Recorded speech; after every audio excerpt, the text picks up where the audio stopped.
Another fellow we talked about that we feel like will be pumped up to the height of his game tonight is Mark Lambert. We'll be able to tell, I think, early how effective Lambert will be tonight. They made him work early in that ball game on Monday. Well, not only that, but a key to Mark for Lancaster is going to be getting ahead early, because if you're going to get Mark, you really need to get to him early. He's one of those pitchers that as the 5th and 6th inning rolls around, he really gets hard to hit. Lambert getting ready out on the mound. Jamie Satterwhite will be the man behind the plate for the Raiders tonight. And Jamie and Mark work very well together.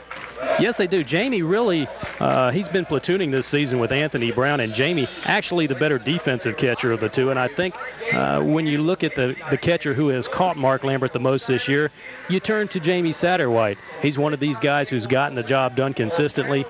Catcher is not the most glamorous position in the world, as you know, and Coach Prescott knows, who was a catcher in high school.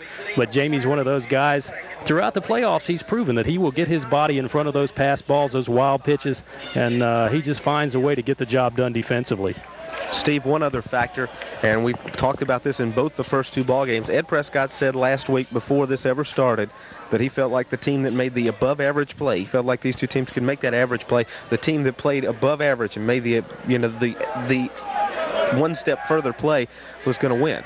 But it's not been that case. 10 errors between the two teams in the first two ball games. It's been the team that's just been able to make the average play that has won. Well, so far it's been the team that really takes advantage of the other team's mistakes so far. We've seen a lot of mistakes out here in this series so far. It's really not what you'd expect from a state championship series. And you have to feel like both coaches have stressed to their teams, hey, don't go out and beat yourselves tonight. Make them beat you. Come up at the plate, take your hacks, and just try to get up on the scoreboard and make the defense hold it. Well, conventional wisdom we talked about has been wrong in the first two games, but I've got to feel, and the more I think about this game, we're going to see one of those 1-0, 2-1, 3-2 type ball games here tonight. I think both teams are going to play up to the level of this championship game. Well, there's no doubt about it. When you look at these two pitchers, Mark Lambert, ERA of under 1 for the entire season. Pep Harris came out with 19 strikeouts Monday night. He's for real. He's just a junior. Mark's a senior. Will probably be second, third, fourth, one of those players picked in the June draft. And you just look at this, and on paper it's a pitching matchup, but on paper we've been wrong on both of the games so far in this series. So that's why you play them, Doug. This is the final game of the season. One of these teams is going to walk away the state championship. One of these teams will walk away the runner-up. But whichever team loses cannot feel bad about their season. And I think Prescott said it best earlier in the week when he said it would have been really a shame if anybody but Lawrence and Lancaster made it to the state championship series. Well, that's no doubt about that. Throughout the season, everyone has considered these two teams the best in South Carolina. Lancaster broke into the USA Today Super 25 poll early in the season. They had a couple lost and fell out, and they were really in the teams to watch for the last two-thirds of the season. They never really completely dropped out of it, but the Raiders jumped in at number 23 at one point in the season, jumped to 18, and climbed progressively until they were number 3 in the nation. We're ready to go. Stepping in at the plate for the Lancaster Bruins is Aaron Curitan, the right fielder, and we're ready to go.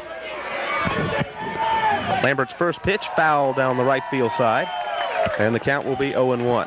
And they're going to come up there and make Mark Lambert do some things early as they're swinging on the first pitch. Well, this Lancaster team, as Coach Prescott said after Wednesday night game, they're a free-swinging team. They're up there to beat you. They don't want to take too many of those called third strikes, and they won't take too many of those called third strikes. 0-1 the count to Aaron Curitan, the leadoff batter, just underway here in the state championship game. That one fouled away, also off to the right side and out of play. Count goes to 0-2. Again, a great crowd here tonight at this ball game. We had 1,500 and some odd fans the other night. I would say they may get close to 2,000 before this one is over tonight, because already the top row of the bleachers in the football stadium, that's out in left and center, almost full.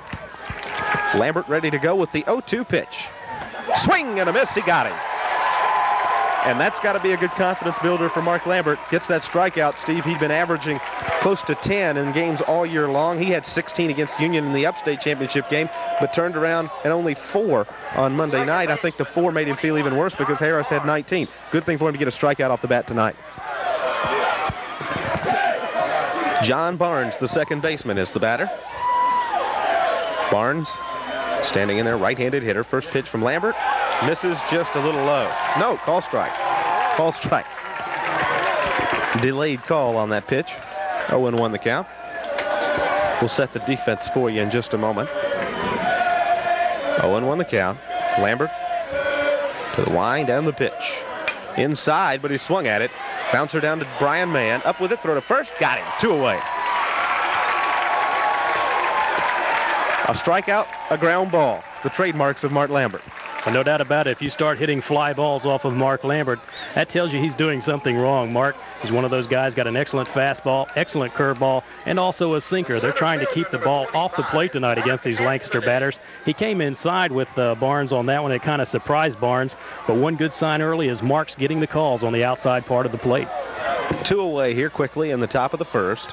And Mark Anthony, the center fielder, is the batter. Lambert to the line. The pitch inside, a ball, 1-0. Defensively for the Raiders, Lambert on the mound. Jamie Satterwhite behind the plate. Reed Edwards at first, Johnny Ray at second. At shortstop, Brian Mann. Over at third, Jerome Reed. Out in left field, Mike Douglas. Charles Peterson, the center fielder, and Chuck Cunningham in right.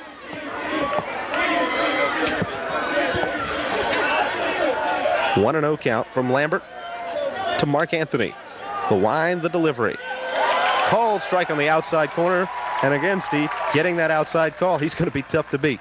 Well, the umpiring has been questioned by both coaches so far in this playoff series. This is a group from Spartanburg I think both coaches feel very comfortable with, and we're looking for a good ball game.